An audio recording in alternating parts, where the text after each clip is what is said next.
మెదక్ జిల్లా శివంపేట మండలం గూడూరులోని దత్త పంచయాతన గురుపీఠంలో గురుపూర్ణం ఉత్సవాలు ఘనంగా జరిగాయి. ఉత్సవాల్లో భాగంగా శ్రీ దత్తాత్రేయ స్వామితో పాటు సాయిబాబాకు విశేష అభిషేకాలు, అర్చనలు నిర్వహించారు. శ్రీ గురుపీఠ వ్యవస్థాపకులు శివకుమార్ గౌడ్ దంపతుల ఆధ్వర్యంలో జరిగిన ఈ కార్యక్రమంలో స్థానిక భక్తులు పాల్గొన్నారు. ఇక సాయంత్రం శివకుమార్ గౌడ్ తల్లిదండ్రులు అంజమ్మ జ్ఞాపకార్థం భక్తులకు అన్నదానం చేశారు. సాయంత్రం 15 మంది వికలాంగులతో పాటు అందులకు మూగబాలులకు శ్రీ గురుపీఠం ఫౌండర్ చైర్మన్ శ్రీ శివకుమార్ గౌడ్ దంపతులు ఆర్థిక సాయం అందజేశారు. ఈ కార్యక్రమంలో శ్రీ గురుపీఠం అధినేత శాస్త్రులు వెంకటేశ్వర శర్మ దంపతులు పాల్గొన్నారు.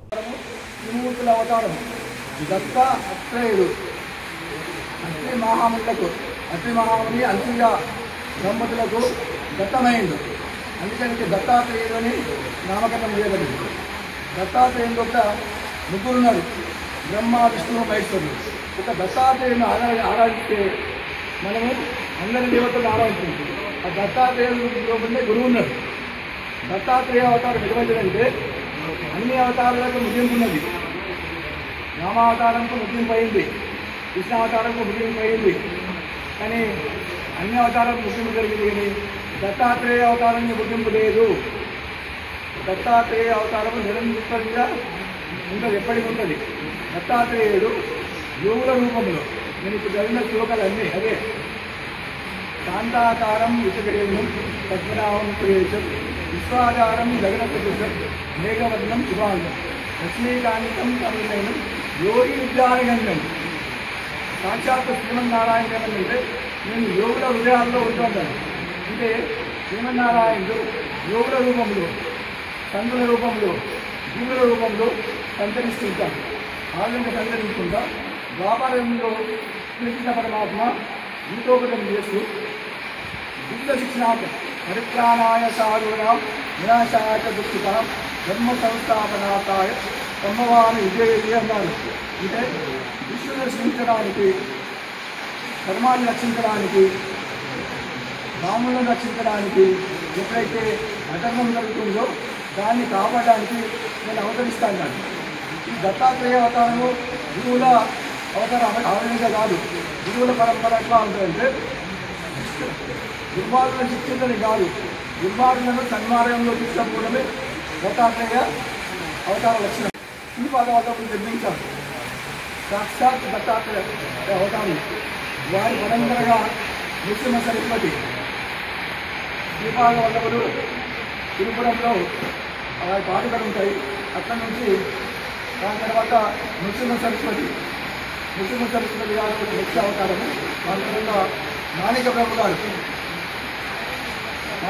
గారు కర్ణాటకలో, మాణిక ప్రభు తర్వాత సమర్థ అక్కలకోట స్వామి, సమర్థ స్వామినాథ్ అంటారు. వారి సభ్యుడు, వారి పరంపరనే షిరిడి సాయినాథుడు. ఆ తర్వాత గజానన మహారాజు ఉన్నారు, కాళేశ్వర బాబా ఉన్నారు. చాలామంది 10 మంది అవతారాలు, దత్తావతారాలు ఉన్నాయి. ఆ దత్తావతారాలు ఉంటాయి. ఇక్కడ గురుపీఠంలో 5 మూర్తులు ఒకటే దాంట్లో కనిపిస్తారు. దత్తాత్రేయుడు, శ్రీపాద వల్లభులు, నృసింహ సరస్వతి, మాణిక ప్రభు, అక్కకోట స్వామి, ఈ 4 దత్తాత్రేయుడు కలిసి 5 ఒకే గర్భాలయంలో 5 మూర్తులు ఒకేసారి దర్శనమిచ్చే దేవాలయం గురుపీఠం ఉందంటే శ్రీ గురుపీఠం గూడూరు గ్రామంలో వెలిసిన శ్రీ గురుపీఠం మాత్రమే. ఇండియాలో ఇక్కడ లేదు. అది శాస్త్రోక్తంగా నిర్మించబడుతుంది. శాస్త్రుల వెంకటేశ్వర శర్మ వారి ఆశీస్సులతో, వారి ఆధ్వర్యంలో ఇక్కడ ఏర్పాటు చేయాలని నిర్ణయించాము. దీనికి గురువారు విష్ణువు కృష్ణజీ మహారాజు గారు ఇక్కడ శిలాన్యాసం చేసి వారి ఆశీస్సులతో ఇక్కడ ఈ గురుపీఠం నామకరణం చేసి ఇక్కడ ఈ దేవాలయ నిర్మాణం ప్రారంభించిన విషయం పెద్దలు తెలుసు. అదేవిధంగా దాని పక్కనే శ్రీ శ్రీనాథుడు దేవాలయం. శ్రీనాథుడు శ్రీ సాయిబాబా దత్త పరంపర కాబట్టి సాయిబాబా దేవాలయం కూడా నిర్మించడము జరిగింది. ఈ 2 దేవాలయం నిర్మిస్తున్నారు. ఇప్పుడు పూర్తిగా వస్తున్నాయి. అతి త్వరలో ఆగస్టు 8లో మనకి ఇక్కడ విగ్రహాలు వస్తాయి. జైపూర్లో విగ్రహాలు తయారు అవుతున్నాయి. వియత్నాం మార్బులతో అన్ని విగ్రహాలు, తెల్లటి వియత్నాం మార్బులతో ఇక్కడ మన ప్రాంతంలో ఎక్కడ లేదు. అటువంటి మార్బులతో మొత్తం విగ్రహాలు తయారు అవుతున్నాయి. 30 లక్షలు పెట్టి విగ్రహాలు తయారు చేస్తున్నాము. ఆ విగ్రహాలు వచ్చిన తర్వాత నవంబర్ 11 తారీఖు విశ్వనాథరాజు గారు అమెరికాలో వచ్చిన గురునే గురు పూర్ణిమ ప్రోగ్రాంలో పాల్గొన్నారు. మీడియాలో వచ్చారు వీడియో. తర్వాత వారు వచ్చిన తర్వాత ఇక్కడ విగ్రహ ప్రతిష్ట కార్యక్రమం 5 రోజుల కార్యక్రమం ఉంటుంది. అప్పుడు కార్యక్రమాలు ఉంటాయి. ఇవన్నీ అప్పటి వరకు మొత్తం పూర్తిగా నిర్మాణం జరుగుతుంది. పూర్ణిమ సందర్భంగా గురు పౌర్ణిమను జరుపుకోవడము మన సాంప్రదాయం. ఈ రోజును వ్యాస పౌర్ణిమ అని కూడా అంటారు. వ్యాస భగవానుడు జన్మించిన రోజును మనము వ్యాస పూర్ణిమగా జరుపుకుంటున్నాం.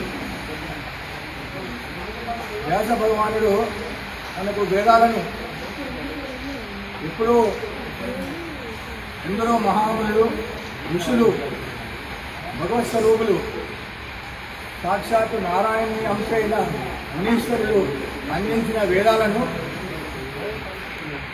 వ్యాస భగవానుడు తన 4 కుమారులకు 4 వేదాలను నేర్పించి 4 వేదాలను మొత్తము ప్రపంచమంతా ప్రచారం చేయడం వారు ప్రచారం చేయించేసి మనకు వేదాలను అందించారు.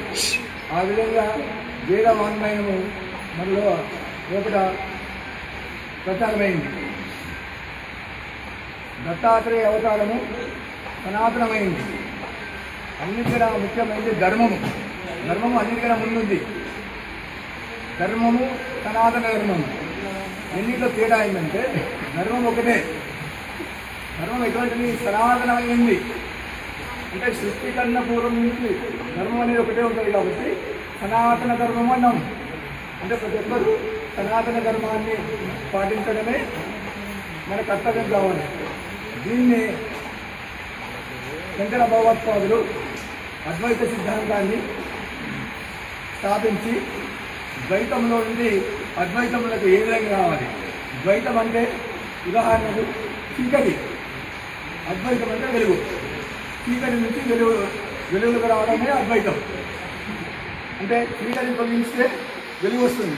ఆ విధంగా అజ్ఞానాన్ని మనం తొలగించుకుంటే జ్ఞానోదయం కలుగుతుంది. అది అద్వైతం.